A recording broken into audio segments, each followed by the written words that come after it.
২০২৪ সালের reading list কিছুটা different. আসলে বছরটাই আ একটু অন্যরকম গেছে আমার জন্য। বছরের ১ম ৬ মাস ছিল একরকম, পরের ৬ মাস আ গেছে আরেক রকম। বিশেষ করে বাংলাদেশের গণ-অভ্যুত্থান, স্বৈরাচার সরকার হাসিনাকে হটানোর জন্য যে আন্দোলন, আ অনলাইন এক্টিভিটিস এগুলিতে অনেক ব্যস্ত ছিলাম। তারপরেও বছরের ১ম দিকে আমি আ পড়াশোনা করতেছিলাম মেইনলি বাংলা ভাষা, সাহিত্যের ইতিহাস নিয়ে, জীবনী নিয়ে। যেমন হুমায়ূন আজাদের একটা বই 'কত নদীর সরোবর' বা বাংলা ভাষার জীবনী।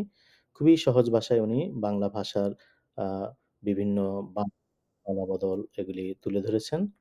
আ তারপরে আমি ফরহাদ মজারকে নিয়ে এবছর আসলে অনেক পড়াশোনা করতে হয়েছে। একসময় আ গণ-অভ্যুত্থানের সময় বা গণ-অভ্যুত্থানের পরবর্তী সময়ে ফরহাদ মজারের 'গণ-অভ্যুত্থান' নামক বইয়ের রিভিউ করার জন্য বা উনার উপর ওভারঅল আ আলোচনার জন্য আমি আবারও মানে উনার কিছু বই যেমন 'ভাব আন্দোলন', 'মার্ক্স পার্টের ভূমিকা' এগুলি দেখার চেষ্টা করি এবং আ 'এবাদতনামা' কিছু কবিতার বই। মোটামুটি ফরহাদ মজারকে নিয়ে একটা ভালো স্টাডি করি।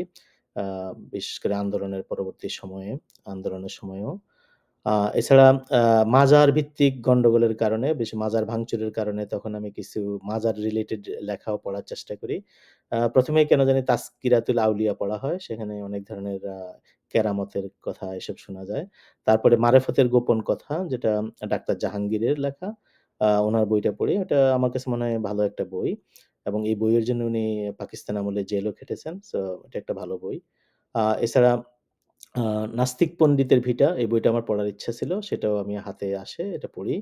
আ তারপরে আরেকটা বই বিশেষত আওয়ামী লীগের কারণে এটাও আমি পড়ার চেষ্টা করি। বিশেষত ইতিহাসের কাঠগড়ায় আওয়ামী লীগ। আমরা বেশিরভাগ জিনিসই জানি। তারপরেও সিস্টেমেটিক অ্যাপ্রোচ এ আহমেদ মুসা সেখানে দেখিয়েছেন। ইভেন আওয়ামী লীগের ১ম থেকেই কিভাবে তারা বিভিন্ন রকমের দুর্নীতি বা আ এ সন্ত্রাস এগুলি চালু করেছিল, সেটা নিয়ে উনি কথা বলেন। তারপরে বছরের শেষের দিকে আরেকটা বই 'তত্ত্ববিদ্যার সার'। আমি আগেই শুনেছি বইটার নাম কিন্তু কখনো ওইভাবে পড়া হয় নাই। গোবিন্দচন্দ্র দেবের। ওইটা পড়তে থাকি। এটা এখন আমি আসলে পড়তেছি। সো এই হলো আমার ২০২৪ সালের বাংলা বইয়ের পাঠ তালিকা।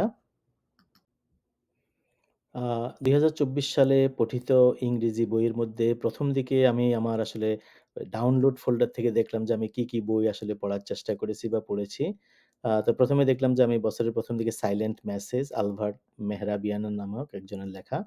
সেখানে মেইনলি বডি ল্যাঙ্গুয়েজ, মানুষের আ আ সাইন, সিম্বল, বিশদ কমিউনিকেশন এবং রিলেশনশিপ এর ক্ষেত্রে কিভাবে মানুষ ইউজ করে এবং সেগুলির প্রয়োজনীয়তা ও গুরুত্ব নিয়ে উনি ভালো একটা বই, চটি একটা বই।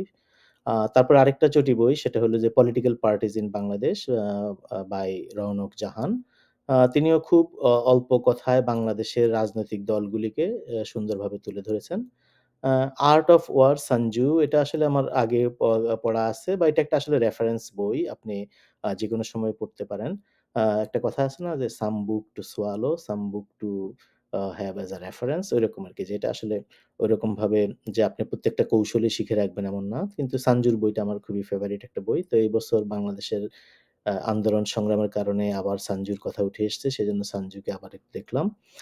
এছাড়া আরেকটা বই আমি এবার পড়ার চেষ্টা করেছি। বিশেষত আম ইসলাম এবং পাকিস্তান এসব রিলেশনশিপ এর কথাবার্তার কারণে আমি মোহাম্মদ ইকবালের পিএইচডি থিসিস যেটা 'development of metaphysics in Persia' সেটা আমরা অনেক আগে একবার পাঠচক্রে পড়ার চেষ্টা করি। এবার আবার সেটা পড়তেছি। এছাড়া আমি বছরের ১ম দিকে আসলে পড়তেছিলাম 'political theology' by Carl schmitt। আ উনি বিশেষ করে সার্বভৌমত্ব নিয়ে উনার যে আন্ডারস্ট্যান্ডিং এবং আইন বিষয়ে যেসব চিন্তাভাবনা সেগুলি আমার কাছে খুবই ইন্টারেস্টিং মনে হয়েছে। তো ওনাকে পড়েছি।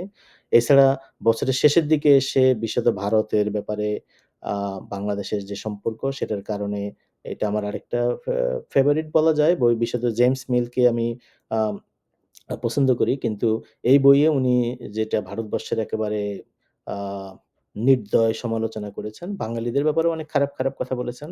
সো সেগুলিকে একেবারে সবকিছু আ উপনিবেশিক বা বিদেশি সমালোচনা বলে উড়িয়ে না দিয়ে সেখানেও হয়তো আমাদের জন্য শিখার অনেক কিছু আছে। সো সেজন্য আমি মনে করি যে এটাও একটা ভালো বই। 'History of British India' by James mill.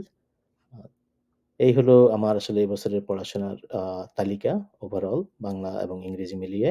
Thank you.